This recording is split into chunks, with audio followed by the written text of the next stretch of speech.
Bien, estoy en compañía del ingeniero Aurelio Ochoa, ex presidente de Perú Petro, además una persona muy conocedora del sector energético de hidrocarburos, por supuesto, como siempre, dándole el agradecimiento por colaborar con nosotros en temas de relevancia para el sector. ¿Cómo está, ingeniero? Buenas tardes. Bueno, en realidad nos trae la situación esta de la entrega de la concesión del gasoducto sur, una noticia que ciertamente es importante por las dimensiones, por la relevancia que tiene para el desarrollo del sur del Perú, pero así como hay quienes destacan la importancia de este proyecto, este megaproyecto o mega inversión, hay quienes se encuentran entre sus detractores. Uno de ellos, el principal, el expresidente de la República, el doctor Alan García, quien señala una serie de críticas, ¿no? Pero bueno, antes de ir a los reparos, quisiera una opinión suya, digamos, lo más objetiva posible respecto de si deberíamos evaluar este resultado como algo realmente positivo o algo que debería darnos a preocupación o que debería eventualmente corregirse. Bueno, con relación a este proyecto que ha sido adjudicado, yo pienso que más bien habría que verlo desde el punto de vista positivo, ¿no? ¿Por qué razón? Porque representa la más grande inversión que se realizaría en el país. Estamos hablando de alrededor de 7.300 millones de dólares, ¿no? Entonces recordemos que la refinería de Talara, ¿no es cierto?, está en 3.500 millones de dólares. Entonces ya eso nos está mostrando la magnitud del mismo, es decir, más del doble de lo que va a ser la refinería de Talara. En consecuencia, me parece que es lamentable lo que ha sucdido, en el sentido que es un problema básicamente de forma. De forma, justamente. Pero digamos, no. El consorcio que perdió, que es el consorcio de GDF Suez, de Sempra, de Techint y de la otra empresa, han señalado que no se les permitió, digamos, mostrar su recomposición accionaria en este consorcio. Claro. ¿Es un argumento válido como para poder postergar unos días más el concurso? Bueno, me parece que por lo menos Proinversión lo que no debió es enviar la carta, porque en la carta, recordemos, tal como se ha señalado, que se les daba plazo hasta las 9:30 de la mañana, ¿no? Entonces, y sin embargo, a las 8:20 de la mañana, pues se le dijo que ya estaban descalificados. Entonces, me parece que por lo menos se debió esperar el plazo. En consecuencia, esa cuestión de formas... Se ha prestado malas interpretaciones. Claro, y es una pena por eso señalada, porque realmente un proyecto de esta envergadura, ¿no es cierto?, en beneficio del país, realmente era algo que teníamos que celebrar y ojalá lo hubiésemos hecho sin ninguna observación. Entonces, eso es lo que me preocupa y ojalá que en las próximas horas o días esto se pueda solucionar, ¿no? Ahora, ingeniero Ochoa... Pero eso es en cuanto a la forma se refiere. Ahora yo quiero ir al tema de fondo, porque usted sabe que desde el expresidente García, ya lo señalaba hace un momento, y otros especialistas han criticado. Por ejemplo, nadie duda que la inversión es realmente alta. 7.300 millones de dólares debe ser uno de los proyectos de inversión más grandes que ha tenido va a poder observar el Perú. Que yo recuerdo es el más grande. El más grande, ¿no es así? Entonces, pero empezando por eso, una de las cosas que se dice es, para empezar, primera crítica, el tema de la forma del financiamiento del proyecto. Claro. Se ha criticado, por ejemplo, que parte del financiamiento esté determinado por el mayor pago que haríamos los usuarios de electricidad en nuestros recibos telefónicos, ¿no es cierto? Se dice... Eléctricos. Eléctricos, disculpe. Y algo similar ocurrió, recordará usted, con el ducto de Camisea, que construyó Techint. ¿Usted le parece correcto que se acuda a esa fórmula para de alguna manera asegurar el flujo en favor del inversionista? Bueno, esa es una forma precisamente que se estila en proyectos de esta envergadura, ¿no? Ya se hizo anteriormente con Camisea, como sabemos. Recordemos que 22 meses antes de entrar en producción Camisea, el año 2004 en este caso, se puso hasta el año 2002, se adelantó en este caso lo que se denominó la garantía de red principal, o sea, ya hay una experiencia. Entonces, ¿cuánto es lo que en este caso representó, por ejemplo, eso en los recibos eléctricos? ¿Cuánto nos representó? Porque todos pagamos electricidad. Alrededor de 400 millones de dólares. Pero lo que se señala es que habría ahorrado a los usuarios eléctricos alrededor de unos 5 a 6 mil millones de dólares, ¿no? Esa es la cuestión. Entonces, ¿qué pasa? Este es como una especie de seguro. Esta es una modalidad. ¿Cómo? Para que, digamos, se asegure una inversión de esta envergadura, sobre todo sabiendo que hay un mercado relativamente pequeño en el momento de ejecutar la obra, ¿no? Ese es el tema. La otra gran crítica de fondo es la inexistencia de un mercado lo suficientemente grande y sostenible que soporte la inversión. O sea, nadie mete 7.200 millones de dólares si es que uno no va a poder, número uno, trasladar el gas y luego venderlo y colocarlo. Claro. Se habla de la posible constitución de un polo petroquímico en la zona, de la posibilidad de compra de las empresas eléctricas instaladas, las generadoras eléctricas. ¿Usted cree que con lo que se ha dicho, es suficiente para justificar técnicamente la existencia de ese mercado? Yo diría más económicamente, ¿no? Porque la parte técnica, de todas maneras, eso es factible, no importa qué obra en el mundo, ¿no es cierto? Desde el punto de vista técnico, hoy con la tecnología se puede desarrollar. El asunto es la parte económica, ¿no? Y esa es la parte, digamos, medular y las observaciones que se han hecho. Es decir, que los usuarios eléctricos estaríamos financiando.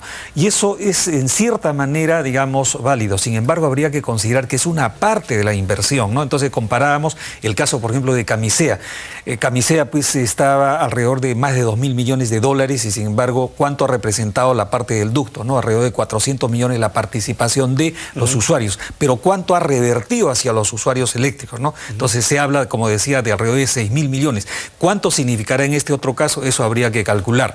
Pero lo que habría que más bien responder a lo que usted señalaba es, digamos, si esto representaría un mercado, ¿no es cierto?, válido para esta justificar inversión. Claro, inversión. No, efectivamente. Entonces, ¿qué pasa?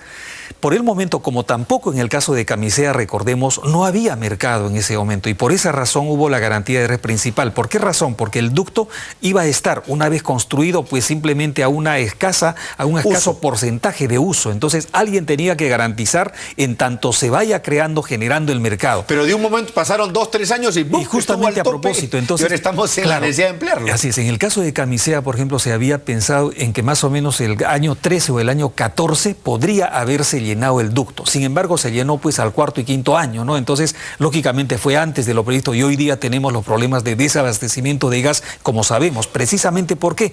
Por la falta de capacidad del ducto, es decir, ha sido sobrepasado en todas sus dimensiones. Entonces, lo que está apostando el Estado peruano y un inversionista es que ante la existencia del ducto, las industrias se movilicen a la zona, claro, de todo tipo, imagino, eléctrica, de todo tipo, para comprar y adquirir el gas a menor costo en esa zona. O sea, se está apostando a ese incentivo de mercado. Se está proyectando a futuro, es decir, a un mercado que, si bien es cierto, al 100% no está garantizado el día de hoy, pero ¿qué pasa? Recordemos que, bueno, lo que ha señalado el Ministerio es que aproximadamente ya habrían compromisos por 800 millones de pies cúbicos, ¿no? Diarios.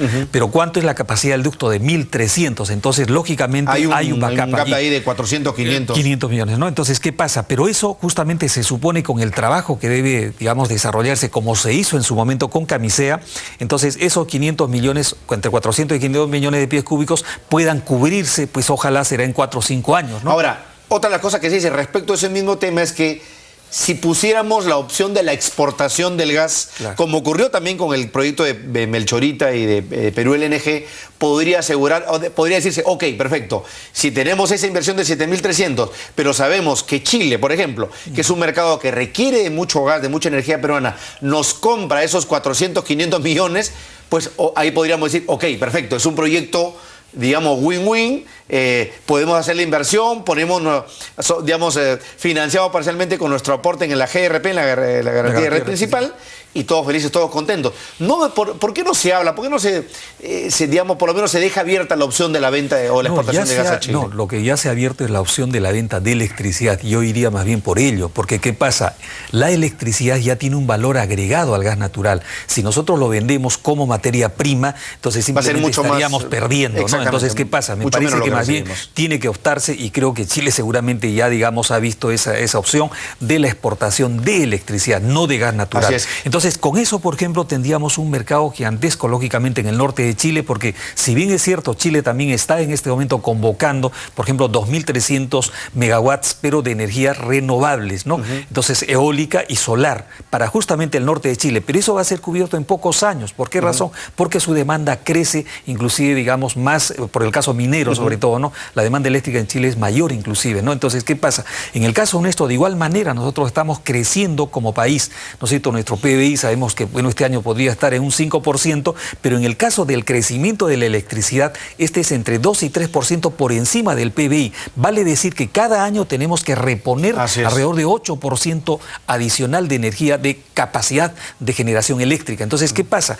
Rápidamente, ¿cuánto significa eso concretamente? Significa, pues, entre 500 y 600 megawatts anuales que tenemos que reponer. Entonces, tenemos que pensar, digamos, que esto rápidamente va a ser cubierto. Y hacer una buena planificación. Lógico. Entonces, pensando en ello, justamente esto es una especie, decíamos, como una especie de seguro, que el usuario eléctrico dice, oye, en el momento en que justamente crezca y no tenga, pues, apagones, entonces voy a tener la opción de energía, en este caso, relativamente barata. ¿no? A través del gas natural. Así es. Pero si no tuviese esa opción, entonces tendría que utilizar diésel, por ejemplo, ¿no? Y que entonces, es mucho más caro y mucho más contaminante. Mucho más caro, 5 a 6 veces mucho más caro. Ahora, lo que sí más bien me parece, y esto debería, porque las observaciones que ha hecho el presidente García, parece claro, él dice, bueno, si esto ha subido de tanto, en este caso que se hablaba de 2.000 millones y ahora estamos en 7.000, entonces me parece que así todo el mundo está, digamos, pensando que hay una elevación muy brusca, así muy brutal. es. Y yo quiero, luego de la pausa, ingeniero, luego vamos a hacer una pausa, que usted me haga un análisis comparativo de lo que era el